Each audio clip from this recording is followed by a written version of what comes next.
Bom, pessoal, retornando aí ao vídeo 2, vamos falar sobre o Egito, sobre essa cultura que também é muito rica, né? Então, o Egito, pessoal, primeiramente falando, vamos tratar da sua localização, onde que fica.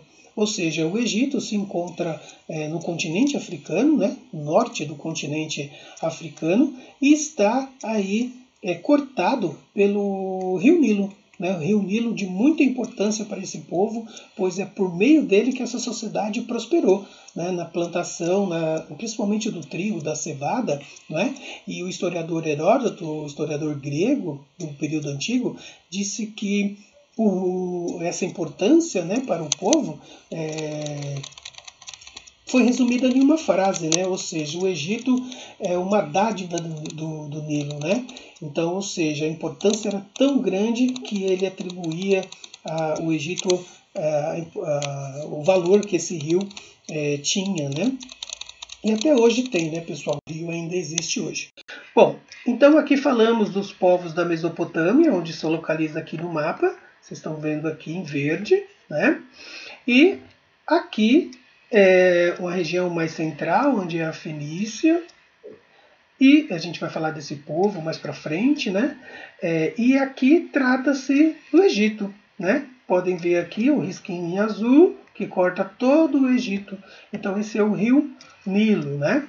E essa forma aqui, pessoal, como se fosse uma meia-lua, trata-se do chamado crescente fértil. Então pode ver esses riscos em azuis, que trata-se dos rios, né?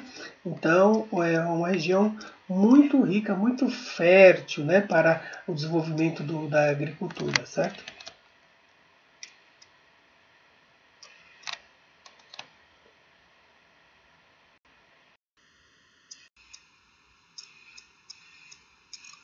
Olha aí, pirâmides do Egito, a gente vai falar sobre dela, por que se construíram as pirâmides, né? Os monumentos.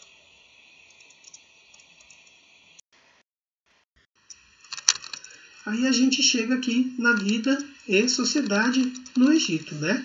Ou seja, vamos entender a organização social do povo egípcio, né? Então, para começar, falando da pessoa mais importante do Egito para a época, que era o faraó. O faraó, pessoal, era considerado um deus vivo, né? Ou seja, ele se tornou faraó devido ao poder de Deus, certo? E tinha um poder classificado como poder teocrático, ou seja, o faraó comandava a religião e comandava as questões políticas, certo? Bom, o faraó, além de comandar as questões religiosas e políticas, comandava a arrecadação de impostos, o cuidado com o exército, né, na organização do exército, nas atividades econômicas, na justiça, ele quem julgava, né, determinados assuntos. Então o faraó era considerado esse homem super importante, né? E claro, ele não governava sozinho, tinham as pessoas que auxiliavam, né, o seu governo, que no caso era os sacerdotes, né, funcionários reais, que cuidavam da fiscalização de obras, né, do pagamento, da arrecadação de impostos, né, então ele tinha uma atividade que era auxiliar, né, esses funcionários reais, o faraó. E também tinha os militares, que tomava conta de todo o império, de todo o reino egípcio, né? Entre os principais faraós que existiram no Egito, temos aí Tutankhamon, ou seja, ele foi tão conhecido, tão importante, por quê? Pelos seus feitos, pelas suas construções, pela sua prosperidade que ele trouxe para o Egito, né? Então, olha aí a obra imponente que mostra. Agora vamos falar da economia egípcia. A economia é baseada no cultivo de trigo, cevada, linho, algodão. Criavam também animais, né? Pescavam, caçavam. Então girava tudo isso, essas atividades girava em torno da economia, né? Os egípcios também, pessoal, eram grandes inventores, construtores, né? Eles construíam canais de irrigação, que fazia com que uma região onde não tivesse água, ela recebesse por meio desses canais de irrigação. É como hoje nós temos, né, a água encanada na nossa casa, né, para poder beber a água e fazer inúmeras atividades com ela. Faziam também diques, que era o controle das águas, né, para não ir para outras regiões. Faziam também reservatórios, que era para armazenar a água, ficar mais próximo, né, deles. E também tinha uma outra atividade, que era por meio do papiro. O papiro era uma espécie de planta, né? E através dele se fazia o que a gente pode dizer hoje que é a utilidade do papel, ou seja, muitas coisas que eram escritas no Egito eram postas em papiro, uma espécie de folha, né, de casca de árvore, que ali ele deixava suas inscrições. E isso foi comercializado, né, com inúmeros povos, inclusive até com os povos egípcios. E aí a riqueza, né, de todo o reino faraó veio também através do papiro, que eles comercializavam isso. Mas não utilizavam também só como papel, utilizavam também como cestos, né, fabricação de cestos, sandálias, cordas, né. E aí a gente chega na estrutura, né, como é dividida a sociedade. Vou mostrar aqui que é melhor, né, que está em forma aqui de pirâmide, né, ou seja, o mais importante, o faraó e sua família, os nobres, sacerdotes e escribas em segundo, os artesãos e camponeses em terceiro, e por último, os escravos. E aí a gente chega na parte da educação egípcia, né? Uma educação totalmente voltada para fazer com que os povos tenham uma disciplina, tenham um conhecimento, né? Ou seja, os filhos dos trabalhadores camponeses aprendiam a realizar tarefas práticas do cotidiano, né, de sua família, né?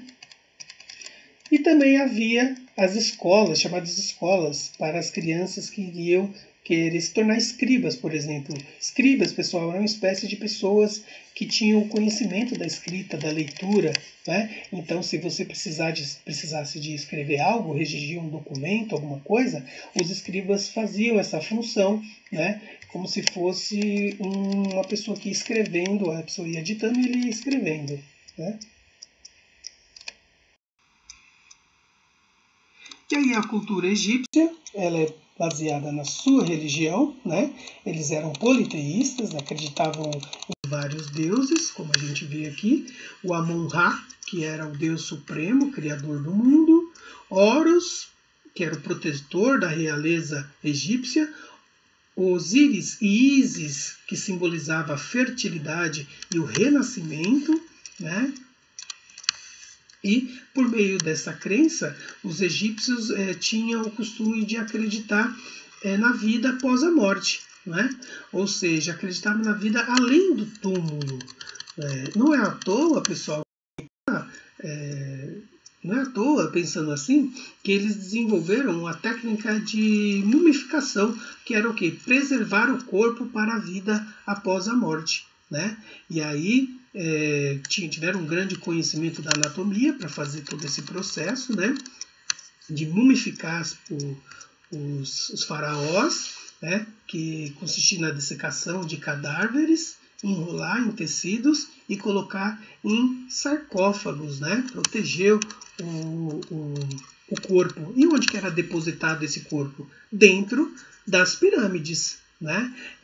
Porque tinha que ficar bem preservado e bem escondido também para ninguém achar e usurpar, né, tudo que o faraó possuía, porque muitas coisas eram sepultadas com o faraó, né, como seus objetos, porque se eles acreditavam na vida após a morte, acreditava que seus objetos tinham que ir com eles também, né, como cadeiras, mesas, roupas, né, comidas e tudo mais.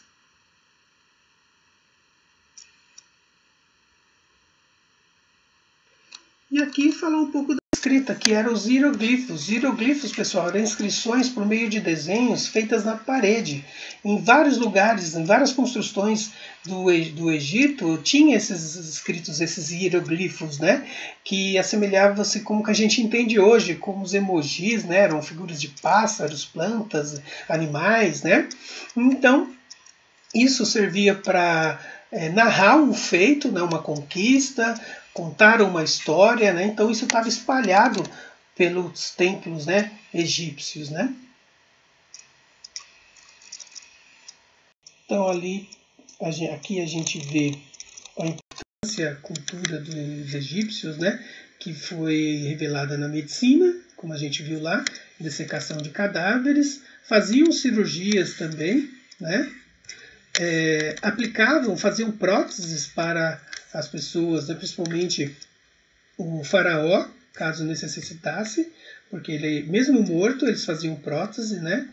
Acreditava que o corpo, né, ele tinha que ir inteiro para outra vida, né?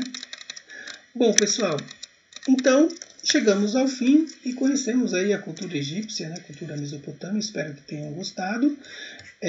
Não se esqueçam de fazer as atividades que estão lá no Vindimo e muito obrigado. Até a próxima. Tchau.